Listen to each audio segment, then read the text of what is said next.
All right, hello and welcome. I'm Michael Jobity, and I'll be hosting this live stream today, as well as the awards ceremony on the 25th to 26th of November. Also, today is World Mental Health Day, an international day for global mental health education, awareness, and advocacy against social stigma. But welcome to the fourth edition of the MiraBan UK Film Awards, powered by the MiraBan Company and founded by our festival director, Jay Manari. The MiraBan UK Film Awards, or MUFA, is a British London-based IMDb qualifying film festival focused on diversity in auteur movies, created despite all the challenges of an indie, low-budget production. We are a member of Film Hub London and BFI Fan. MUFA provides a spotlight for underrepresented, emerging, and experienced independent filmmakers through weekly live stream Q&A sessions, as well as with its in-person networking opportunities, and an exciting film event taking place on the 25th to 26th of November at the Bromley Picture House Cinema. If you haven't done it yet, check out our festival tickets and VIP pass for the event, and subscribe on our upcoming streaming platform, Stream Auteur, to watch all the officially selected candidates of this edition, and vote for your favorite, which will win the Best Film Audience Award. But let's get the ball rolling with our special guest. Please welcome Martin Sandin from Sweden, a finalist for Best Directing, Best Comedy Short, and Best Lead Actor with their film, The Car Spotter. We also have our esteemed drama juror here today, Stephen Keith Mills, joining us on the live stream today. The Car Spotter is another breathtaking, diversity-driven story where a character named Pio loves spotting cars. It gives his everyday life a little twist. It's also a hobby that is about to ruin the most important thing he has. Let's take a look. Birgitta och jag, några problem, det jag har nog aldrig haft direkt. Men jag är glad att han har hittat en ny hobby. Det är ett gäng som tittar på bilar. Drömmen är ju att få se en riktig klassiker. En Oldsmobile Cutlass Supreme.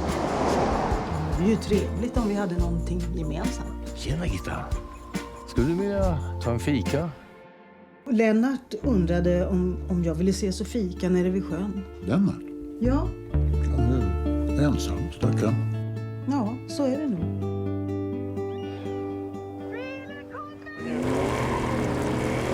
Helvete!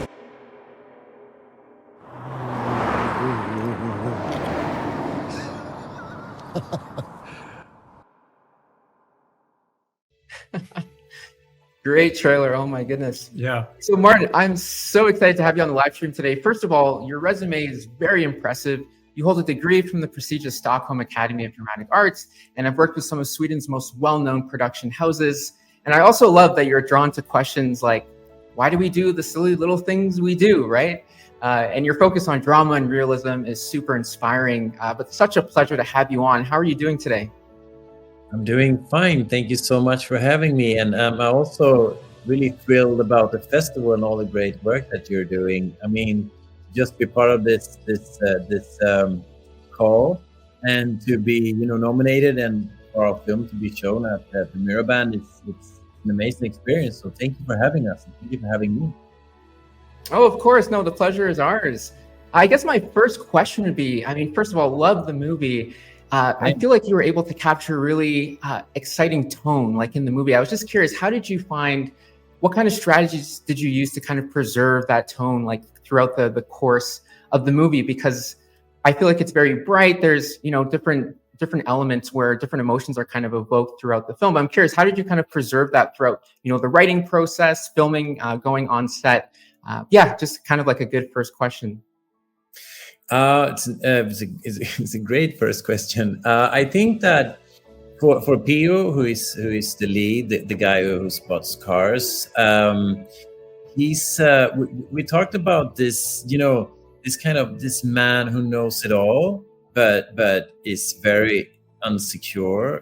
On the inside he's unsecure, but insecure, I bet the word is. But he's played as he knows it all. So we try to preserve that kind of feeling for him, that he, I know it, I know how things are, and I'm not, nothing's bothering me because, my life is going well and so on and so on. But that's not true. So I think what I talked with Mats Byström, who plays Theo, is to this whole thing, play against what you really want. So if you want to be happy, if you want to express to be happy, try to avoid it. And if you feel that something is going a way that you don't want it to go, play the reverse feeling. And also it's sort of a mockumentary feeling. So I guess he's caught. Is it called short-handed? As a true person.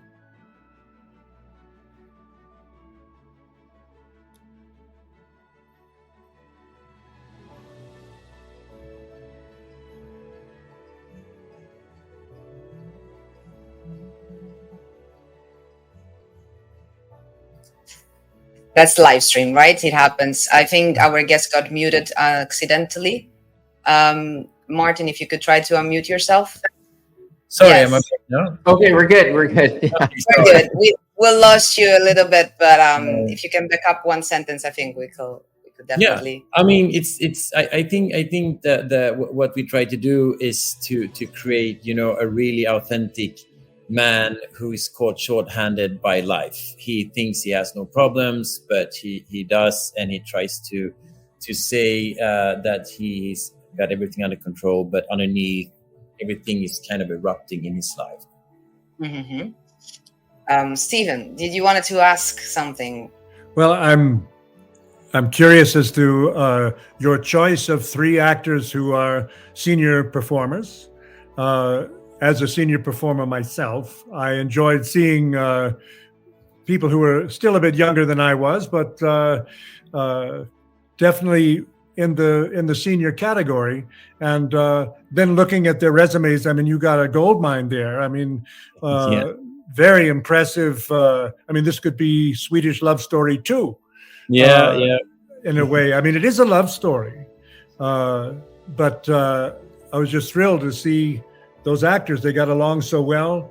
They seem to really get both the drama and the humor amongst themselves. But what provoked you to write a piece on senior love? I mean, I think from the beginning we were out on another job and we saw this guy sitting by the road in the south of Sweden, just sitting in a chair, by the roadside, watching cars. And that's what he did that day. We were like, wow, that's like the coolest guy of the whole summer, because I was like, he was having a beer, all that. And then my mom, this is a couple of months later, my mom kind of separated from her, boyfriends for 7 years, whatever they went out. And she met this other guy.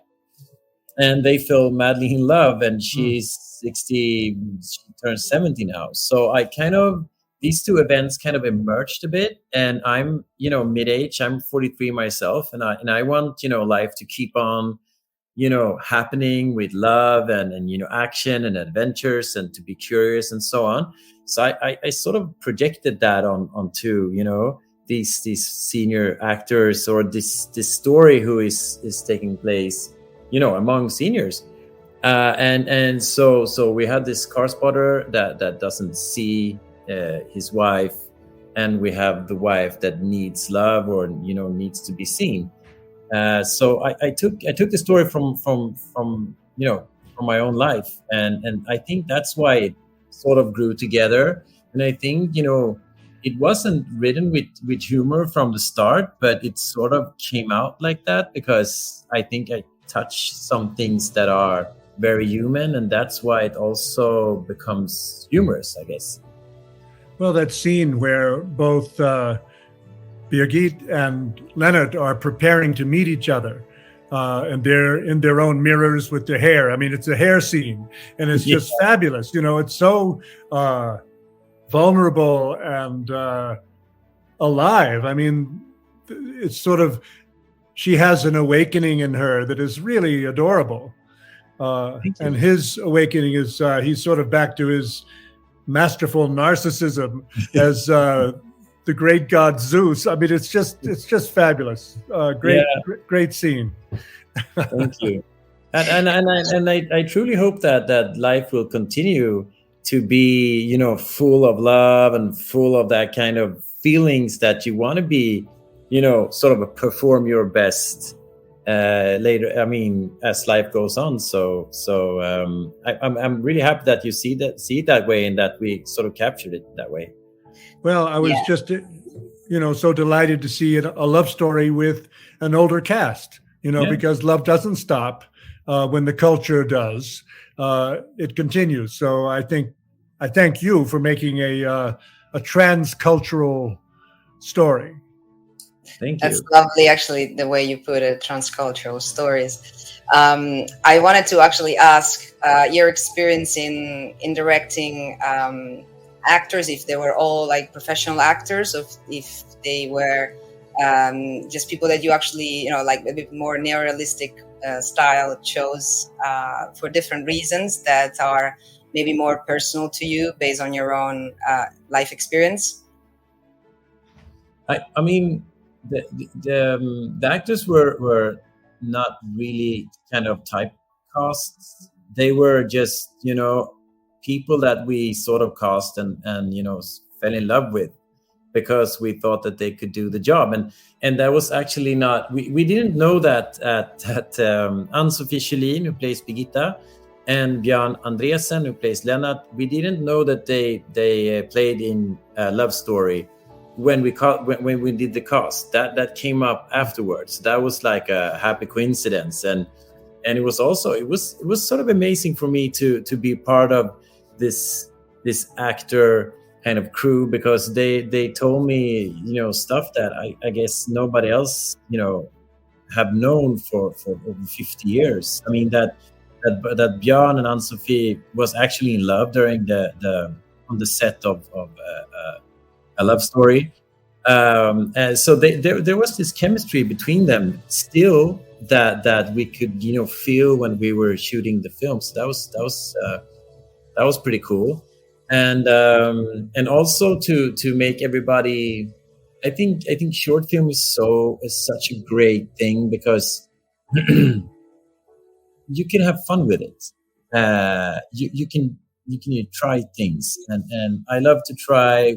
One of my methods is to really talk about the roles, really talk with actors, and everybody knows what we're doing, but still have the freedom for the actors to express their roles, to go into character and see what happens with the character when things are happening. So the scene by the end, when the car shows up, actually we just kept on rolling, because what we got was, we thought it was very funny, and when they just kept on playing in their roles. So, and that actually became something that we later on used in the film. So I think that's a great approach when you're doing a short film. See what happens. Try to get that unintended thing, because that could be gold. Sometimes it's gold. Sometimes you lose it in the edit room. Yes, definitely. But it was very powerful the way it was shot, and I think the actors. I mean, I got as much enthusiastic. I didn't feel their age at all. They felt like ageless to me. It really felt, the spirit that they were conveying was young. And I think that's those emotions we could all relate to, and that's, I think, what keeps it up from the beginning till the ending. And I don't know, what do you agree, Michael? What do you think? Oh, 100%. I think it's definitely something people resonate with and also aspire to be, to kind of have that genuine love. I mean, age is just a number, right, at the end of the day. And I think that it's really cool you're able to capture that and distribute it like for people around the world to see and get that exposure to. And I think it also, obviously it's Mental Health Day as well. And I think, it definitely sheds a positive light on just that there's, anything is possible, and we need positivity in the world, right? So yeah, congratulations again on such an amazing short film. But with that, I think we are towards the end of the live stream. I just want to give, a special thanks to Martin for coming on and sharing your experience. I'm sure, well, I know you've inspired so many listeners on the stream today. Congratulations again on the Car Spotter. So with that, I'd just like to give some quick reminders for the next set of Q&As for the listeners. So just a quick reminder, all shortlisted candidates will be available on our streaming platform from the 25th of October until the 3rd of December. And you can vote for your favorite to win the Best Film Audience Award. How can you do that? Well, you visit the MUFA website, click on Films in Streaming, and subscribe to streamauteur.com. When the platform goes live, you'll be able to like the video that you want to vote for. The award ceremony will take place at the Bromley Picture House Cinema on the 25th to 26th of November. And it's just a 15-minute drive from London, Victoria, so not too far away. And this is when the winners will be announced and all the finalist films will be screened. To get tickets, check the links in the comments section of this live stream or visit MiraBan UK, filmawards.co.uk. Thank you again, Martin. Thank you, Steve. And thank you, Jay. Thank you. Thank you so much for having me. You're welcome. Have a good one. Cheers.